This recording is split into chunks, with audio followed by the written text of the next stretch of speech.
ole voi ni hi ni som pasari khuang choi kha October ka pian kha ania makar ke ka birthday tur ania chawang chuanin voi ni hen na ka thoka kana thona jing lam na to ni ka zawa eng poni se kana ka zo a tlai lam ta tur na ha factory a ka han pick up le dona ka ma pick up le nga tlai lam na ha ka ron kal le doni ka ti leng ka thok leng chuan voi ni hi tu na tak hianin M1 free a kalu dona speed limit is za tlan na nia Australia Melbourne speed limit za tlan na kong that ziate foreign sang mun sang ule now Aizawl te Mizoram mun sang om thian le rol tha ule now te le Melbourne ka fen te boni se ta han lama Burma lama mi te USA mi te Canada te Norway Denmark mo kha ho song lo mu tur ta na hian tu na hianin video garan kap charanga speed limit ka tlan na chu lo kher ve thok tur chu le in lo comment thiam dan dan in comment anga like ka poi mo bo ka min lai sakanga chuan ka video channel hi Australia Mizoram City khania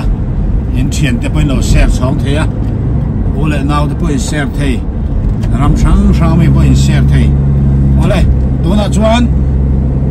freeway a galu to a ma se freeway hi speed limit za anda tin ka somri atin an lo thak dei me a ma khop mai chu karon mu ti do chaw ni in veta na ka tua in mu veta na ka tu ni ole ilo enang o tu na hian am malam hi lo chiro le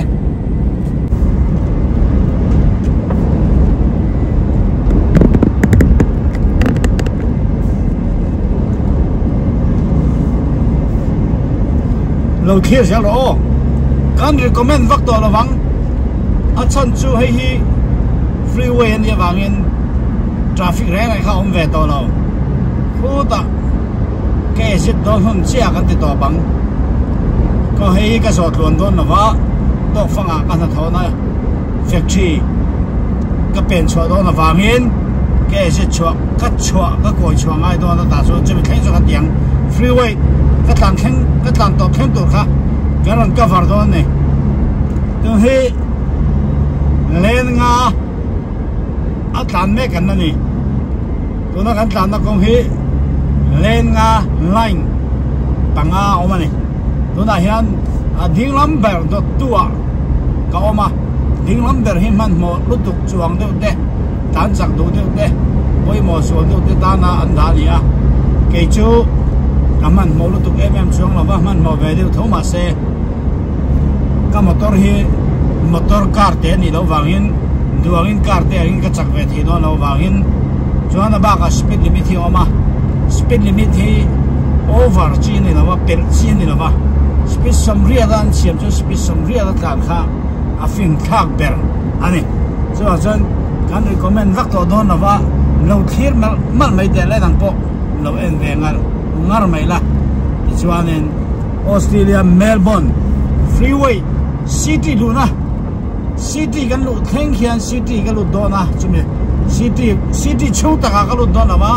city dai fema ka dona ma se in chong sang pui aron lang chuanin karinga chu lo thir ve da ole kuna hen lo en zelang karon recommend vak to lawang khati khani mai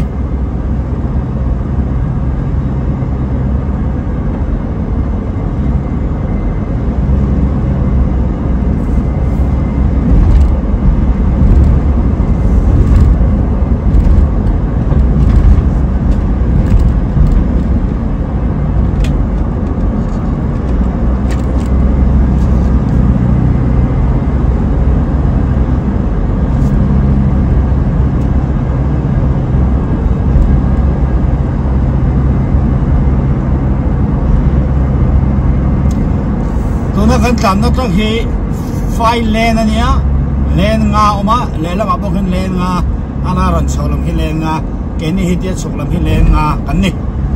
thì cho nên là cái sai tao han nên anh lên đỉnh lắm bèo đốt tua kalau char char anh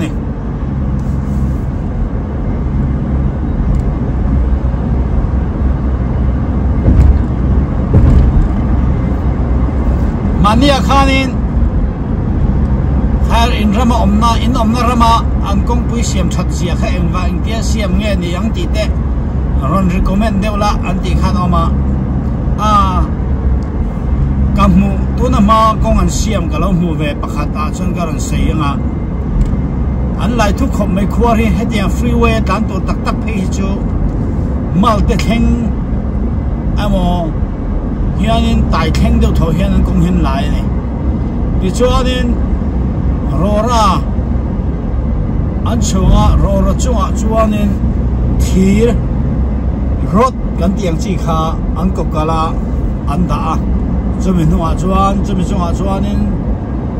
lung rora kan tiang chi te balu kan tiang chi triau miso in triau kan tiang chi kha khang han chunga chumi chunga chuanin rora an chung le rora te so dip anoi ber khan long lian pui lian ve de sol do wan da chumi chunga khanin rot an kokala rot khan kokala rot an da ti chuan rot an da chunga chuanin rot an da rot a chuanin balu le rora de ho khan chut de ho khan an chunga ti khan simin nen ten ti chumi chunga chuan simin chunga chuanin he metal rot hi an ti le an luan le ni cho tiang chuanin an ti thina amo lung chunga te kha tiang khanin heng freeway tan na tur tak tak heng chu truck lian pui ke som ni te ke som thum nei kan tiang si chu in truck in nu do chi te bo hi tan thei ngam kan ngam tura an siam ani bang khanin ab foundation hi ka ria sual lo chuanin tai theng er o hi chu ani garing chuanin lung po kha tho thi pin chuanin i rod lao te lian pui te hianin an rap muk boka an zo muk na sa au pon olok chuanin Melbourne hi kong an siam reng hianin pakhat ka soi vele du chu rekhoi se tang khanin kong hi lo chia a lo khuar ani te po hianin mi pui kal kong motor tlan kan ti motor tlan lai ti bala mia lo hianin zan rea te nan tok thi zandar soma te antana zandar kwa te zandar saria tang te tan no ma diang khanin zan lam no tok hen man chon antana mishing motor hatlem to a heng 5 lane te 4 lane ate khanin lane ni vela henin kong nan tho chon lane ni khan suwa zan na tan chu tem ni ta so wa chon kong kha block lo ta ni chone nga ve thong ki chon ti khan an hong le to a kha tiang khan chone nga chonin zalen takin na khan thok lo mi motor ha zalen takin kan tla na chonin zan na thok kha chun an mu ve thong nga chonin chuna an mu khan zan an dan thok ve le ni tu ro ni chatiang ve chon ni in ka ria then tam ta kai chon ma ro jo ka riat vek bi lo wang an wai ta ga han sai kha ka ngam bi lo ba engineering kan ni la ba chuan ba ka Australia Melbourne hianin kong siam turin na kala thamai lawa kong hian mi siam ke ni chen ni tin hetia wa ka motor khala deliver chen kan ni wa hin mi kong lo siam te kong an siam dan te e ka lo bi ve thina ka lo en ve thina chu tia tanga kam mit wa ka tanga ka ron sai ni te kha ni sela dona hianin city Melbourne city in chong sang na pui chu to la hen kan no tran don ta ni mara chu na sina ka sai tong khan a kho chunga ka lu don wa a fema ataya ka kal do na chu wa chuanin ma se ka video ki mara he chu to fang chu ron nak phak ka ringa chu chin lo en sel don nia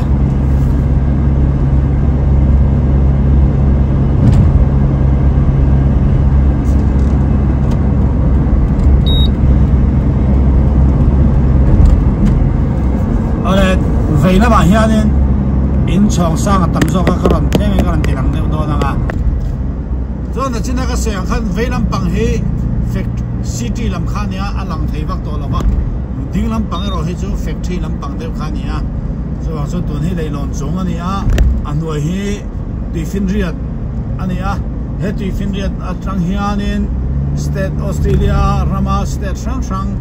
ain kalpona longpui ne na in kalpona ania tuna kanom na hi leilon sei tak mai ania kem po hian kem fe chu ning ka ria kem khat kem ni chu ti fe chu ni in ka ring kem ni chu teng lang o kan na sir chiang ang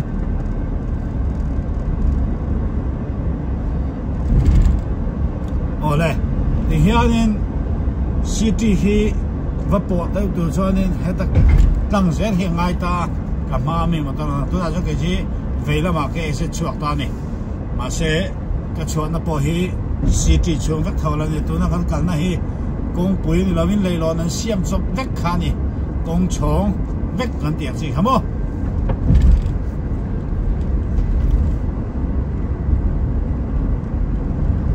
uzoram thangan ai sol so kong chong in khatang ati kha tiang na khani ole tu na ta khian ai city chung tak chu khi khi ania ma se chung kan lu don law ka ti kha ai he moi lom in sang pui pui city Melbourne city in sang pui pui lom ho ve du ta na king khi an ne at ding lam pa hian hen ma ka ve lam pa hianin electric ban om na lam ve lam pang he in chong he lam phe na ni ma se ka video e von pha te rem lawa he dia da ta ba hun ta pa ama in la ni wa hianin chu ma so in motor khal pha ne kha chona rem lo wa in karon la kol the lawa ama lak thai chan chan hi mino thiar sak mai don ne a alai on city dai city the city in kara leilona kalun le don ne city in car khopui in kara ka tiang song chu khopui in kara leilon an siama leilon chunga tu na hen ka chau leilon chunga ka chau le me ka ni he leilon hi ta hian speed limit hi somriat ani ai kan bola in te hi beng te Mercedes orna kongsi trai in an ti chi building in tiang te khania ro pui nom khop mai e city lai tak hi kan lak chak ber khania ramdang atang te lo thiep du ta na in tan niao lewa karon ti ni a me lo thir sak zero la khong in he nang ma ni lo mu ve be sein Australia Melbourne city so kong luon berani era hi kong hi len hi engzang ni o khat ni thum li nga ruk sari riat kwa helam rengot po kal lam suk lam rengot po hi len kwa vel ning ka ria len riat nge len kwa nge kan nia chuanin cái này hiện tại hiện nên cần cân xe là ngà hết ta South Kilda thì hiện cái chuột đó này cái chỗ Kingsway hiện nên cái Kalatun hiện cái chỗ nào mi Kingsway này à mà sẽ ST Kilda thì khi South Kilda thì nó South Kilda road là mà cái chỗ đó là vangin cái nào này vangin chỗ vang cái nào cái nàoตัวnày vang khanin South Kilda là mà cái luồng ai đó na ki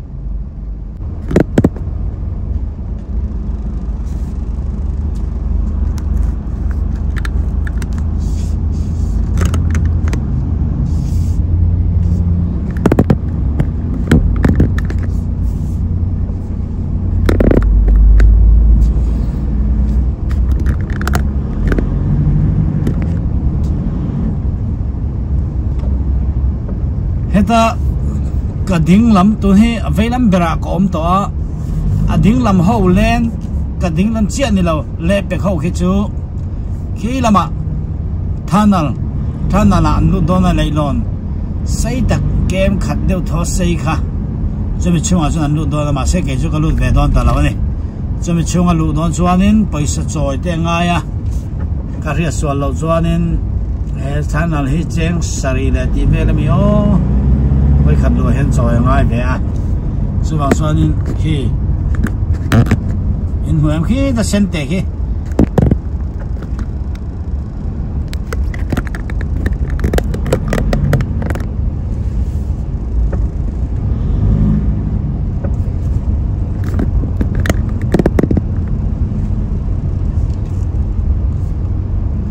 ấy city chiếu cho cần hoàn mùa rộng cho khi lại khi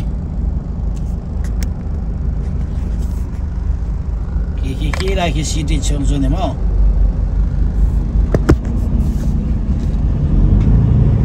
ama motor hi asai bokan yang motor panga pura ni terputin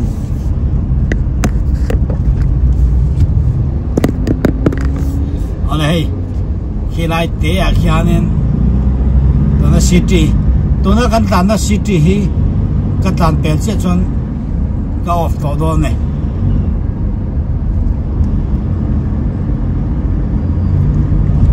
in song hi sang lắm xin in song hi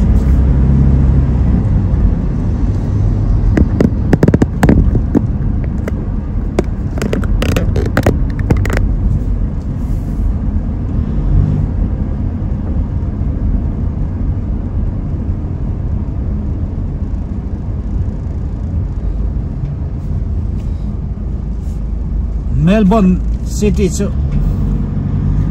lấy lon song hết tầm mẹ hay bị chúng po hiền nên công hiền là jam thìn bốc à bồi tháp mẹ công chong hết ông lâu pace cho nên tiếng ấy nó ông nó nè à bồi mu bằng tiền thầy thôi bạn nè mà công chong hết thì khó bắt chong thông thắng cái chong đi thắng thì anh ăn xiêm chúng po hiền nên motor hết là jam em mấy nè mà thì hiện nay city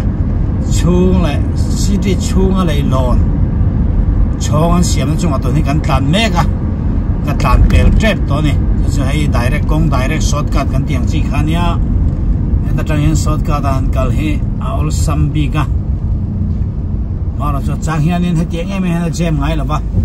jam về thế nào khi nên là cho nên jam traffic mình đang vàng mấy nè em bỏ đi xe na ken rei lo te a minute ni vel kan na tianga chumin no chung kan khar to ang a chan cho city lai tak kan tlan tel to do na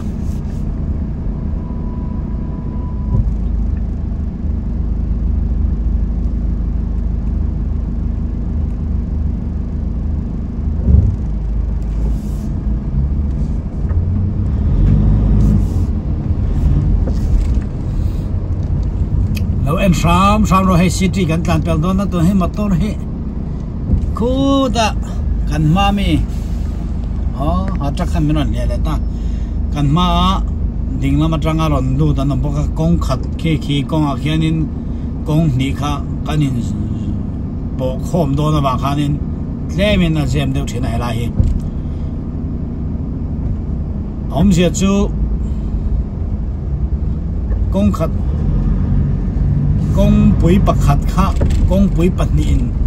kan po ve do na bang khanin in nga deu te nga ya chuanin traffic khan min control boka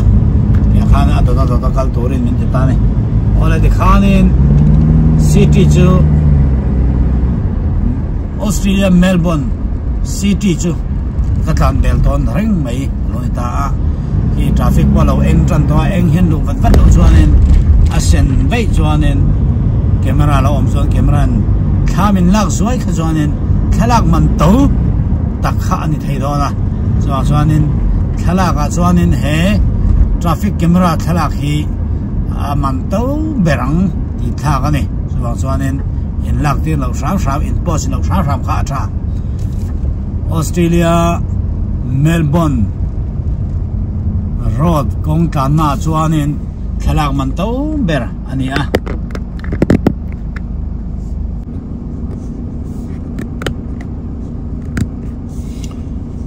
Australia Melbourne kong tlan na vela traffic vela mo camera ina thamin lak zeu hi man to mai nia man to uchuak tak mai ni chuang chuanin thain lak ti no sang hi tuma cha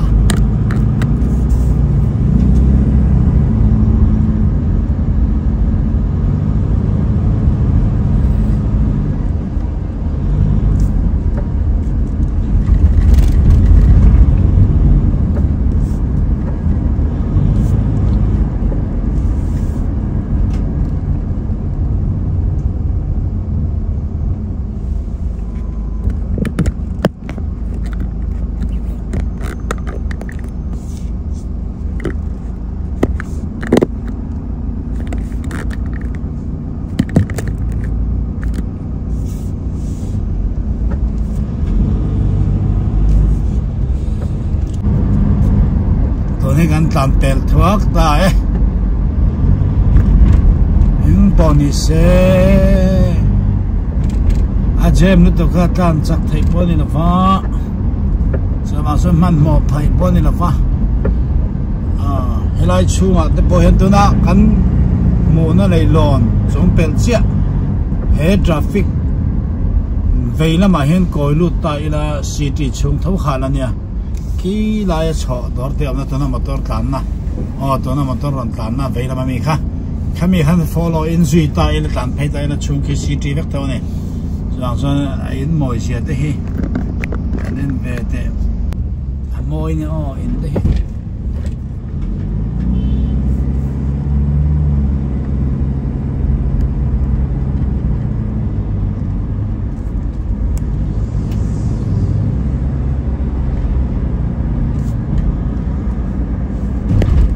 thì khanin city chu ka tlan pel chu ne tamaya ole thir tu te atop khanga no thira wangin lom thu ka hel chawa lalpan in zawain ale tam takin mal som chawin veng im zel chaw ro se